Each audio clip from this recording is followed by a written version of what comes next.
Hello, welcome to Vet Talk, the veterinary podcast. Remember, a few ways to get in touch with us are emailing theveterinarypodcast@gmail.com, or even better, reaching out to our Facebook page, Vet Talk, the veterinary podcast. This episode is on equine nutrition. The first thing we need to do is discuss why we are talking about and why we want good nutrition for our horses. Simply put, it is to have a healthy, functioning horse that can do the tasks that need to be completed. Our horses cannot perform if their bodies don't have the proper building blocks in them to function efficiently. Functioning being basic life processes, such as breathing or performing at whatever task the horse needs to do.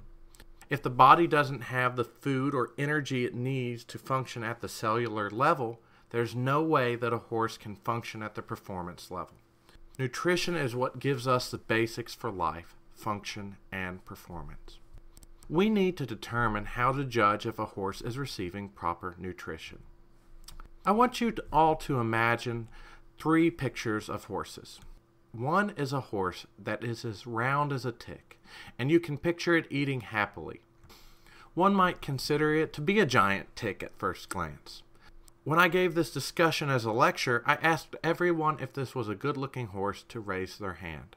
No one did. Then I put up a picture of a horse that looked like the horse I learned my equine anatomy with, except this one was still living. This was an abuse case of skin and bones. No one raised their hand on that horse either. Then I put up a picture of the most beautiful horse alive, perfection in every way. The only horse that could ever come close to being as perfect as this horse would be Shadowfax himself. Thankfully, everyone caught on that the picture I put up was a picture of my own horse, and they raised their hands saying this was a good-looking horse. I gave extreme examples, from fat to skinny to perfection, and obviously I may have been biased a little with the whole situation. I mean, how many of us don't think our animals are perfect?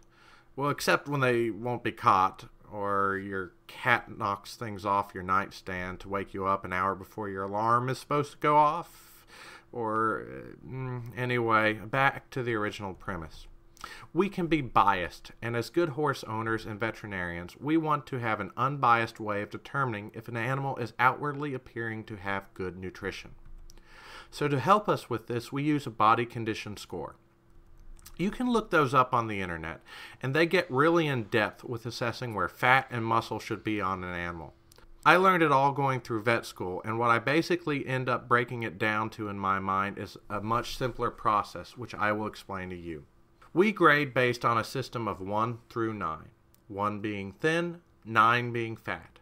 We want a horse to be 4 to 6, which is considered normal. 7 to 9 is fat, 1 to 3 is thin. I tell my clients 3 is where we start to see ribs, 2 is where I see backbone or spine on the animal, and 1 is where I see a skeleton. A body condition score of 9 is basically a round, tick-looking animal, 8 being I know it's a horse, but I couldn't feel bones beneath the fat, and 7 has maybe a crease down the back between the fat folds, a cresty neck, but I still see the main form of the animal. So you're asking, why is this important? Well, like I said, we are biased, so often I see clients ignore their horse's condition. It appeared slowly, so no one noticed that they got fat or skinny. Sometimes an outside, unbiased perspective is good. Also, from my experience, horses are hurt by being an American.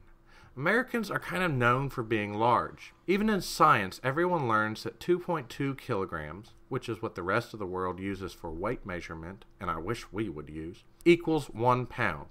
We think bigger. I mean, why shouldn't we? We have Texas. Heck, we have Alaska. We like things big. But that can lead to a lot of problems with our horses. So I end up telling a lot of my clients their animals need to lose weight. They think a body condition score of a 7 or 8 is normal because fleshy equals healthy, right? No, it adds extra stress to the joints and hurts how the body functions. We aren't meant to be fat. Anyway, that's another discussion. I can typically reduce the weight on those animals by reducing food intake and increasing their exercise. What we will focus on today is more the underweight horse. I feel like a camp counselor when I talk about fat horses, and I feel like a doctor when I'm trying to get weight back on horses. I do more with the underweight horses because fat horses are typically when owners need to do more or less with the horse. More work, less food. 30 minutes of exercise twice a week will enhance the ability of insulin to use glucose in the body. 30 minutes of exercise where you sweat. Well, where the horse sweats. You chasing your horse around to catch him around the field, making you sweat, doesn't count. Well, at least not for the horse. 30 minutes twice a week will start to lower its weight. It's science and common sense. So on to weight gain. First, a few things that can cause weight loss in horses are parasites, improper dental care, gastric ulcers, and improper feeding. I will have a whole episode on parasite resistance, so we won't get into that much today. We will get started with how a horse digests its food and what they need to be properly fed to keep the proper amount of weight on a horse. I went to Dr. Google and asked for a consult about where horses came from. He told me, as grass species began to appear and flourish, the equids' diets shifted from foliage to grasses, leading to larger and more durable teeth, lengthening of limbs, and the lifting of some toes from the ground in such a way that the weight of the body was gradually placed on one of the longest toes, the third. Dr. Google. So what does this mean? Well, horses evolved over thousands and thousands of years to become something that ate grass and walked around all day until they met a predator, where they ran away from that predator. Basically, the life of a horse is eating grass and walking with brief stints of running. This is where, in my lectures, I inserted a picture of a horse on the plains. Very scenic, very pretty. Mountains in the background, blue sky. It was just standing there eating grass and enjoying being a horse. Then I put up a picture of the horse we seem to have today. The horse was standing there, had nothing to eat. I mean, it had water and a hay bag in the stall. Stall was about 20 by 20. It was a very nice stall. Cushioned floors and a little window for a horse to look out. There were some trees that were behind the barn it was in. In the picture, the feeding schedule was 2 scoops of grain twice a day and free choice hay and water. So do you see the two images in your head? Can you see the difference in the two and how it might affect the horse? The horse in the stall received a high-energy diet and lived in a confined space like humans. What's the problem here? Horses aren't humans, are they? I've never heard it as a compliment that someone has a face like a horse. Yet in the reverse, we are treating horses like humans. Why are we doing this? This is where I really want to start and break things down. We aren't smarter than God. We need to learn to help animals live how they were designed to, rather than personifying them and making them live like us. As humans, we like our boxes. Especially my dad and grandfather. They have a box for everything, and you can't see what's in the box. Anyway, as people, we like having heat in the winter, we like air conditioning in the summer, and we like having 3 square meals a day. We like having somewhere to come home to after a long day of work, and because we love our horses, we want to give them the same. But we forget horses, from an evolutionary standpoint, are used to walking miles and miles and miles a day, eating the whole time. So what are you saying, Doc? How am I supposed to feed my horse? Well, let's start out with grass, then some grass, then some more grass, then maybe some dry hay, grass, and then some more grass. Do you see my point? The best way to feed a horse is to give it good nutrition, and that is described in a quote from an unknown prophet. This prophet said, provide long stem forage and only use concentrate feeds to satisfy requirements if forages can't. I'll let that sink in. Has it sunk in yet? Excellent. If not, you need to pause the episode for a second and come back when it has sunk in. Well, now that you are back and understand that, I guess the talk is over. My point has been made. No, I'm going to tell you why that's true. One of the biggest problems with equine nutrition is people personify horses. So let's look at why horses and people are not the same. For example, their digestive tract. We pretty much have the same parts, they just look a little different. We both have stomachs, but the horse's stomach empties rapidly. It's small compared to the entire horse. Why is it small? Well, a horse walks all day and eats small amounts all day. Watch a horse the next time you see it in a field, or when you have it on a lead line. is going to walk. Take a bite of grass, walk a few more steps, take a few more bites of grass, and then raise its head up and look around for a predator. Or even more dangerous, an owner that may have a halter and bridle wanting to go for a ride. Seeing no predator or owner, it puts its head back down to the ground and grabs another bite to eat. The stomach didn't need to be big because it always has a small amount of food in it. It pushes the food on quickly. It's grass that has been chewed up in the mouth and is about ready to be digested, so it needs to go to where it can be digested. Humans eat a few times a day, but larger meals at once. Our stomach is bigger in us. It holds the food, often chunks of meat, and mashes it up more so it is ready to be digested. But we don't eat all day long. We get the food all at once, kind of like a chipmunk filling its mouth with nuts, and then go on about our day. A horse eats as it goes about its day. So when we give a horse a big meal, the stomach fills up fast and empties fast, and then it is still hungry. A horse is used to walking and eating 18 hours a day, not eating just 3 times a day. A few other highlights. If you trace your finger in a circle around your belly, that is pretty much your large intestine. A horse's large intestine is gigantic. If you pat your horse on the belly, anywhere on the belly, above your hand, large intestine. Our appendix is equivalent to the cecum in the horse. An average-sized horse has a cecum the size of a small child.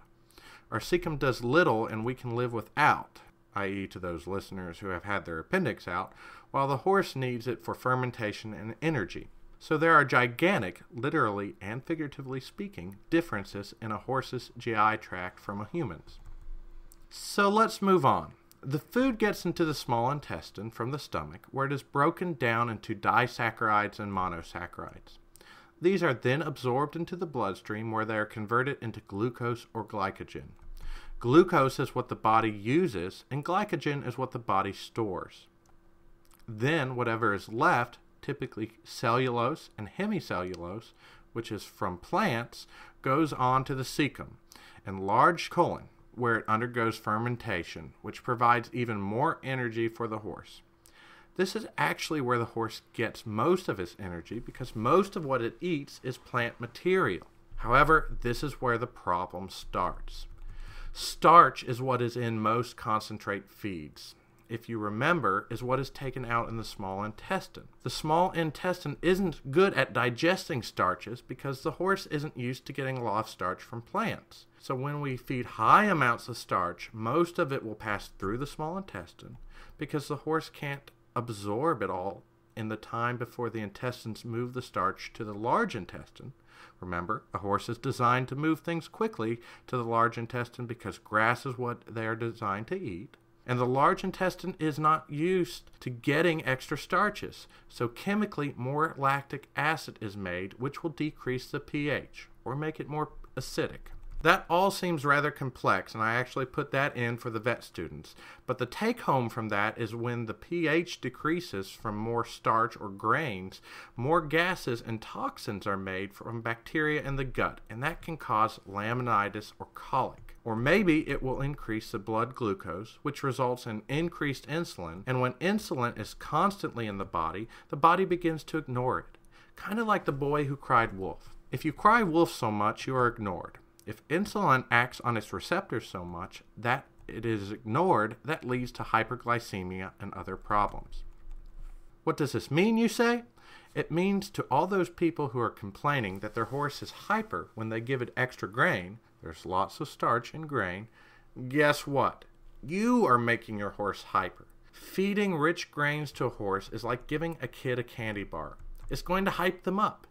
And sure, it's fun for grandma to give the grandchildren some candy before sending them home, but it certainly doesn't help the parents. In this case, it may do more than push back the child's bedtime.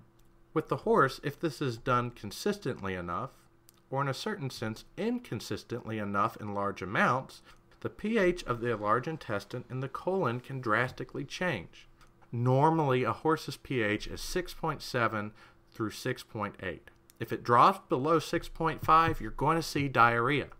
If it drops below 6.0, 80% of horses will develop some form of laminitis. So this is a little more serious than grandma just giving a candy bar to a kid. When we treat our horses to rich foods, we can kill them. This is why I get back to grass. Grass fixes everything with horses. They can digest it and prevent the problems we just discussed. If a horse is in pasture eating grass and walking around, studies show that intestinal motility is better, which decreases colic problems. Movement also leads to healthier hooves, which is the foundation of a functional horse. When a horse is fed well and eats well, how it was designed to, its body can function well. Proper feeding is critical, and feeding horses properly is critical. So how do we feed our horses properly? Well, a lot of us naturally do what we need to. As I discussed a second ago, we need to make it so their body can digest properly and function properly. Movement and small amounts of food throughout the day help with that. A horse needs to be well hydrated as well to digest food and in general for proper body functioning to occur. A horse needs free choice water all day long.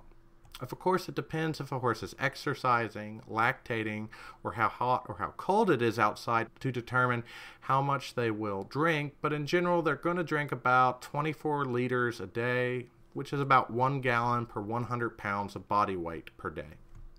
We can provide this with a lake, a creek, an automatic waterer, water troughs, or a plain simple bucket. We can't forget that horses need a salt block in order to keep the proper amount of salt in their bodies. Lastly, they need forage. In general, a 1,000-pound horse will need 11 pounds of forage or hay or grass a day. So I get asked a lot, which is better, hay or grass? Grass, of course, but horses do fine with hay too. Basically, grass, hay are both forages. We come into problems with the concentrates, or your grains, and sweet feeds because of the starch in them. So we don't want starch in forages, so what do we want our forages to consist of? Forages, whether in the field or as hay, need to have at least 55% energy and 10 to 12% crude protein. Oh my gosh, how the crap do we figure that stuff out? Well, if you take your hay sample to your local extension agent, they will very likely be able to help you figure out those numbers. But equine nutritionists have done a lot of studies to show that is the basic amount that grass and hay need to have of energy and protein. Lucky for us, a good quality pasture meets those requirements. So all we have to do to feed our horse is put them on good quality pasture 24/7. Yay! That's easy. Everyone needs a pony. But guess what? We don't all have the recommended 2 to 5 acres of pasture for a horse, so often they get barn time. So that is when we supplement with hay. In general, you need to feed 0.75 to 1% of a horse's body weight per day. For a 1,000-pound horse, that is about 10 pounds of hay a day. On a side note, you can supplement beet pulp or cottonseed hulls for hay. Okay, so I hear you now asking, why are there entire industries revolving around selling horse food if all we need is pasture?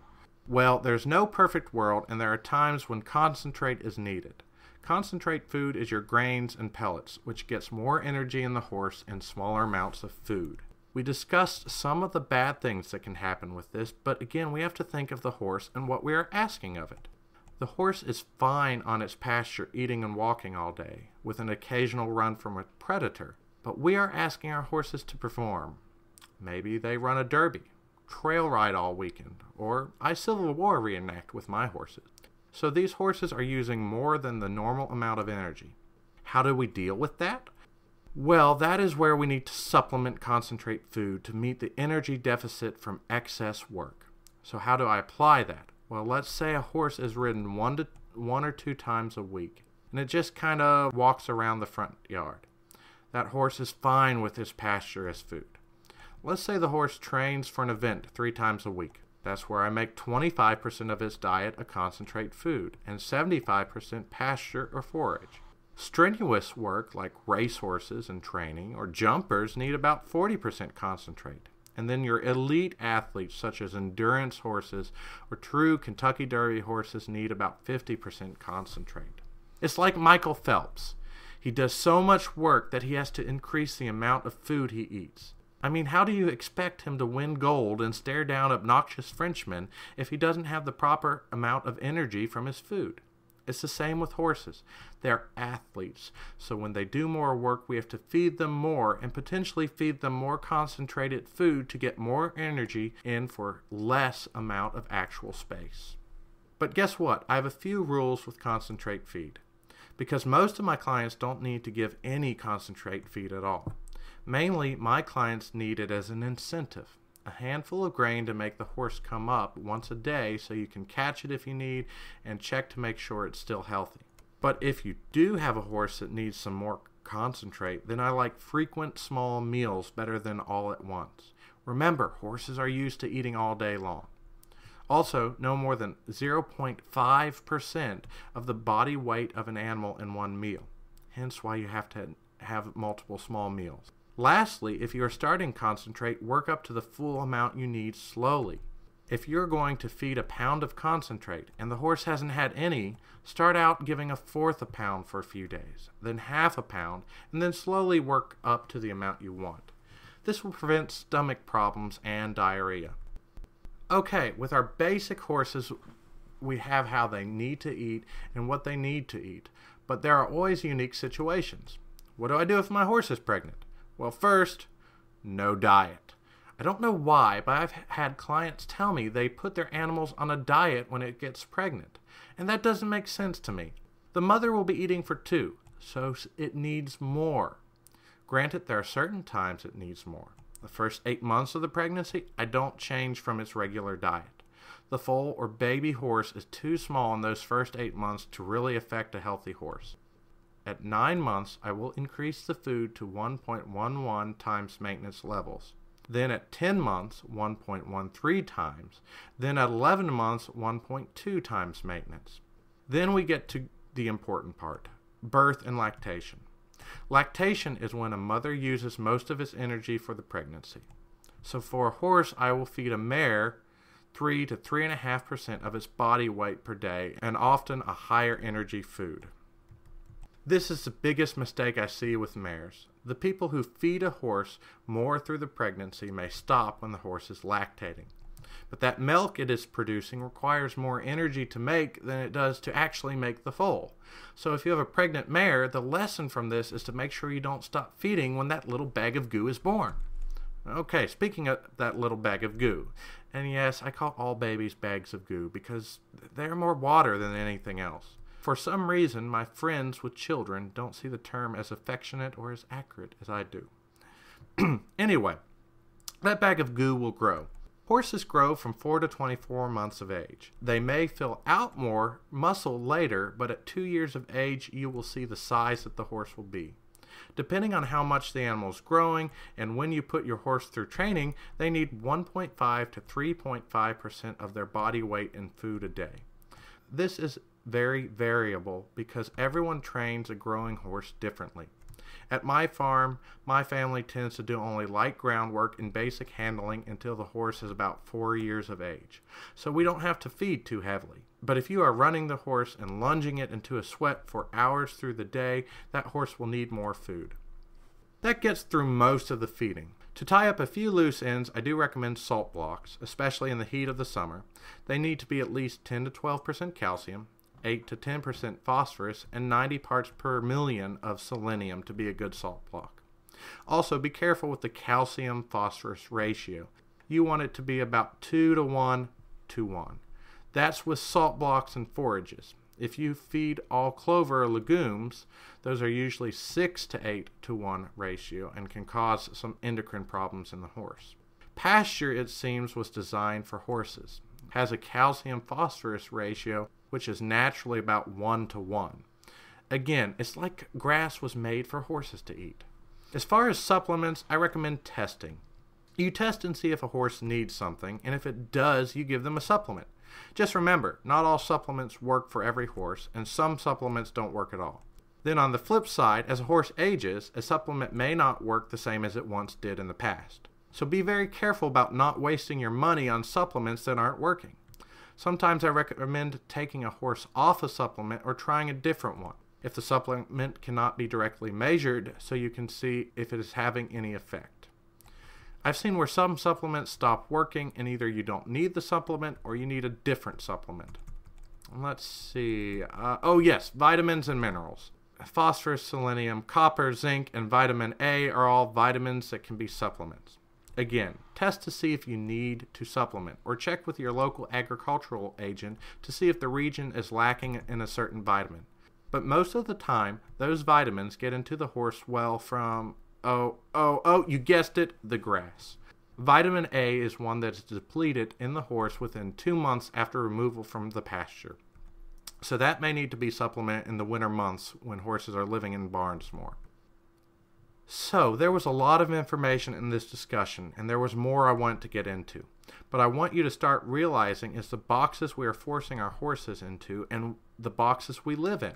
This world is our box. There is finite space in it, and we have adapted to live in it, much as horses adapted to live on the wide open plains. When we put them in a field with a fence, we have to realize we have given them a smaller box, and it is our responsibility as owners to provide for them in that box everything they need for survival.